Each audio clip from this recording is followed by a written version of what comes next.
Good evening, Jamaica and Jamaicans overseas who've been following the issue of our students in Ukraine.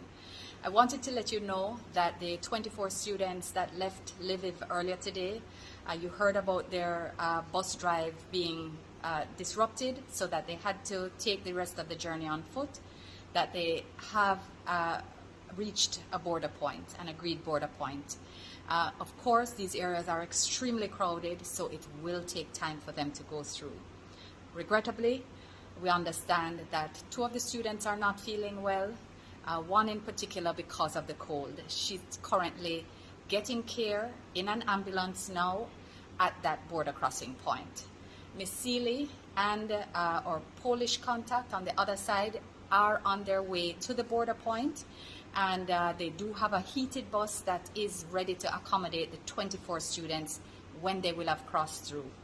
And as I've indicated before, we've made arrangements for accommodations and food on that side, and of course we know that arrangements are being made in respect of flights back home as soon as they are available. So I'm just asking for some calm and understanding. Understand the crowds that are there at this point in time at each of the border crossings. We have had confirmation from the Polish Ministry of Foreign Affairs that they have received the names of our students.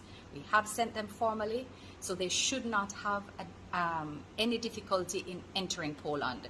The difficulty now is the sheer size of the crowds and therefore the time it takes to get through. So I'm asking you, Jamaica, and all our Jamaican friends, pray for them, pray for their strength, their good health, and their resilience for their passage through onto the other side. Thank you so much for giving them your every good wish and prayer.